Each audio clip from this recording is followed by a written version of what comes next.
सन 1974 में एक छोटे से गांव में एक ऐसे लड़के ने जन्म लिया जिसके जन्म के समय उसके गांव में ना तो लाइट थी और ना ही टीवी और रेडियो। वह लड़का जो ट्रैक्टर लेकर खेती करना चाहता था, जिसने 10वीं क्लास तक सिनेमा हॉल या ट्रेन का स्लीपर कोच तक नहीं देखा था, वह लड़का आज एक बॉलीवुड स्टार बन जाएगा ये किसी ने सोचा तक नहीं था। और वह लड़का और कोई नहीं, वो है Bollywood superstar Pankaj Tripathi sir. Pankaj Tripathi sir का गाँव से लेकर मुंबई तक का सफर कई युवाओं के लिए एक प्रेरणा है।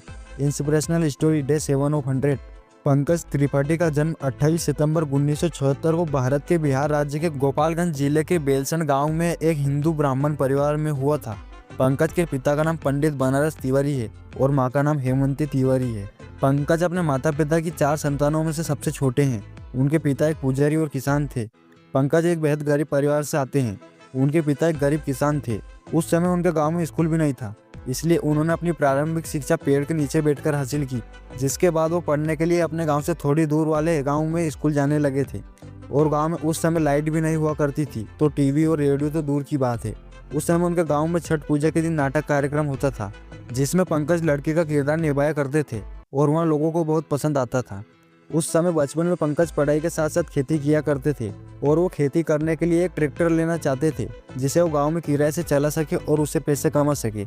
जिसके लिए पंकज त्रिपाठी को कामकाज में लगाने के लिए उनके पिता ने ट्रैक्टर खरीदने की कोशिश की, लेकिन वो उसके लिए पैसे नहीं जुटा पाए और ट्रैक्टर नहीं खरीद पाए। उस समय मनोज ने सिनेमा हॉल तो क्या, ट्रेन का स्लीपर कोच तक नहीं देखा था। उनको फिल्मी दुनिया के बारे में कोई जानकारी नहीं थी। जिसके बाद पंकज ने जैसे तैसे 10वीं की पढ़ाई पूर्ण की। पंकज त्रिपाठी के पिताजी पंकज को डॉक्टर बनाना चाहते थे, इसलिए उन्होंने मनोज को पढ़ने के लिए पटना भेज दिया। बहुत ही तंगी में उन्होंने 2 साल तक दाल चावल और खिचड़ी खाकर पढ़ाई की और एक छोटे से कमरे में टीन की छत से रात गुजारते हुए उन्होंने 12वीं पास की। उनके पिताजी का सपना था कि वो डॉक्टर बने। इसके लिए पंकज ने 2 बार एग्जाम भी दिया, लेकिन 35-40 नंबर से ज़्यादा नहीं आए। जिसके बाद पंकज ने अपने दोस्तों और परिवार वालों के कहने पर होटल मैनेजमेंट का शॉर्ट टर्म कोर्स में दाखिला लिया। जिसके बाद वहाँ राजनीति में जाना चाहते थे, जिसके लिए वहाँ आरएसएस से जुड़े और एबीवीपी का सदस्य भी बन गए। उसी समय सन 1993 में लालू सरकार की छात्र विरोधी नीति का विरोध हो रहा था। पंकज त्रिपाठी भी इस प्रदर्शन में शामिल हुए। आंदोलनकारी छात्र विधानसभा का घेराव करने गए, उनके साथ पंकज भी थे। पुलिस ने आंदोलनकारियों को जेल में डाल दिया। पंकज त्रिपाठी को भी 7 दिनों तक जेल में रहना पड़ा। उस समय पंकज त्रिपाठी ने जेल की लाइब्रेरी में से विभिन्न साहित्यकारों की किताबें पढ़ी, जिससे उनकी साहित्य में रुचि बढ़ गई। जेल से छूटने के बाद मनोज पटना में एक ड्रामा अंधा कुआं से काफी इंस्पायर्ड हुए, जिसके बाद थिएटर में उनकी दिलचस्पी बढ़ गई। जिसके बाद पंकज त्रिपाठी कालिदास रंगालय से जुड़े, फिर वहाँ 2 साल तक बिहार आर्ट थिएटर से जुड़े रहे। इसी बीच उन्हें होटल मैनेजमेंट की ट्रेनिंग के लिए मौर्य होटल में किचन शेफ की नाइट शिफ्ट में जॉब भी मिल गई, जिससे वो अपना खर्चा निकाला करते थे। जहाँ उनकी मुलाकात मनोज वाजपेयी से हुई। मनोज वाजपेयी बोतिया गाँव से आए थे, जिससे पंकज त्रिपाठी का आत्मविश्वास बढ़ा।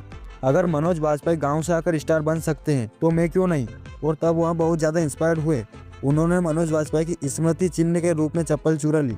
जिसके बाद दिन में थिएटर करते और रात में होटल में काम किया करते थे। सन 1993 से सन 2001 तक मनोज ने पटना में काम किया और वहाँ पर नाटक में हिस्सा लिया। उनका पहला नाटक भीष्म सहानी की लीला नंद शाह की कहानी थी। विजय कुमार डायरेक्टर थे, जिसमें उन्होंने चोर की भूमिका निभाई थी। लोगों को काम पसंद आया और अखबार में भी अच्छी 2-3 लाइनें लिख दी, जिससे पंकज का आत्मविश्वास बढ़ा था। लगभग 7 वर्षों तक पटना में रहने के बाद Pankaj Tripathi national school of drama में एडमिशन लेने के लिए दिल्ली चले आए। जिसके बाद 2 बार रिजेक्ट होने के बाद उनको तीसरी बार में एडमिशन मिल गया। जिसके बाद वहाँ कोर्स खत्म किया। जिसके बाद पैसों की तंगी के कारण उनको पटना जाना पड़ा। 1993 से ही उनका अफेयर मृदुला के साथ चल रहा था। जिसके बाद साल 2004 में वो शादी के बंधन में बंध गए। शादी के बाद दोनों कुछ महीने पटना में रहे। जिसके बाद अपने एक्टिंग करियर को आगे बढ़ाने के लिए सन 2004 में ही मुंबई चला है। मुंबई आने के बाद सबसे पहले प्लेटफार्मों को नमस्ते किया। इसके बाद दोस्त के घर पर रहने चले गए। करीब 2 महीने तक दोस्त के घर पर रहे और वहीं से सभी डायरेक्टर और प्रोड्यूसरों के ऑफिसरों के चक्कर लगाना शुरू कर दिया। 2 महीने के बाद पंकज ने 1 BHK मकान किराए पर लिया और रोजगार की तलाश में चक्कर लगाना शुरू किया। वे अखबारों में क्लासिफाइड सर्च किया करते थे, जिसमें खोजते थे कि जॉब के लिए वैकेंसी कहाँ है, जो कि घर के आसपास ही चाहिए थी। उन्हें नौकरी नहीं मिल पा रही थी। पंकज त्रिपाठी की पत्नी मृदुला ने बीएड कोर्स कर रखा था, इसीलिए जैसे तैसे पंकज त्रिपाठी ने वाइफ को मनाया कि वहाँ स्कूल में जाकर अपना बायोडाटा दे। जिसके बाद वहाँ तैयार हो गई, लेकिन वहाँ उनको जवाब मिल गया कि कोई नौकरी नहीं है। उन्होंने उनका बायोडाटा अपने पास रख लिया, लेकिन अगले दिन उन्हें फ़ोन भी आ गया और इंटरव्यू के बाद उनकी नौकरी भी लग गई। फिर पंकज और उनकी पत्नी ने तय किया कि अब वो वापस नहीं लौटेंगे। जिसके बाद उनको बड़ी मुश्किल से 2004 में रन मूवी में छोटी सी भूमिका में रोल मिल गया लेकिन जिसके बाद फिर से काम की कमी हो गई। जिसके बाद पंकज त्रिपाठी अपने एक्टिंग के संघर्ष में जुट गए। वहाँ ऑफिस से ऑफिस भटकने लगे। वहाँ डोरमैन उन्हें रोक दिया करते थे। जब डोरमैन उनसे पूछते थे कि किसने बुलाया है, तो कहते थे कि बुलाया नहीं है, ईश्वर जी ने भेजा है। जब अंदर कास्टिंग डायरेक्टर उनसे पूछता तो वही जवाब देते कि ईश्वर जी ने भेजा है। फिर वो पूछते कि कौन ईश्वर जी, तो पंकज त्रिपाठी ऊपर वाले की तरफ इशारा करते। उनकी बात सुनकर कई लोग तो हंसने लग जाया करते थे और उनके सेंस ऑफ ह्यूमर की तारीफ करते थे, लेकिन कई लोग अपसेट भी हो जाया करते थे। पंकज त्रिपाठी की जिंदगी में एक ऐसा वक्त भी आया जब उनकी पत्नी का जन्मदिन था और पंकज की जेब में सिर्फ 10 रुपए थे। वो कैसे केक लाते या फिर कैसे कोई गिफ्ट देते, उनको उस दिन लगा था ऐसी जिंदगी से बेहतर कि वापस अपने गाँव ही चला जाऊँ और वहीं खेती करने लग जाऊँ। ऐसे हालातों में भी पंकज ने संघर्ष नहीं छोड़ा और ऑडिशन देते रहे। शुरुआती दिनों में ज्यादातर ऑडिशन के बाद पंकज त्रिपाठी को एक ही जवाब मिलता था, नॉट फिट। पंकज त्रिपाठी को इसकी इतनी आदत हो गई थी कि उनको लगता था कि किसी दिन उनकी बीवी दरवाजा खोले और ये ना कह दे नॉट फिट। इसके बाद वो छोटे मोटे रोल करते रहे। उन्होंने 2008 में बाहुबली सीरियल में अभिनय किया और बाद में सोनी टीवी के पाउडर में काम किया। जिसके बाद पंकज त्रिपाठी की किस्मत तब बदली जब उन्होंने 2012 में गैंग्स ऑफ वासेपुर में ऑडिशन दिया। फिल्म के लिए उनका ऑडिशन करीब 8 घंटे तक चला। उनको यहाँ से पहचान मिल गई जिसमें उन्होंने सुल्तान की भूमिका निभाई थी। अपने स्टार्टिंग करियर में उन्हें नेगेटिव रोल्स मिले और उन्होंने गैंगस्टर के किरदार निभाए। बाद में उन्हें डिफरेंट रोल्स मिलने लगे और उनको उनके लिए पहचान मिली। लेकिन मेन कैरेक्टर के साथ उनकी पहली फिल्म गुड़गांव थी। जिसके बाद 2017 में उनकी फिल्म न्यूटन को बेस्ट फॉरेन फिल्म कैटेगरी में भारत द्वारा नॉमिनेट किया गया था।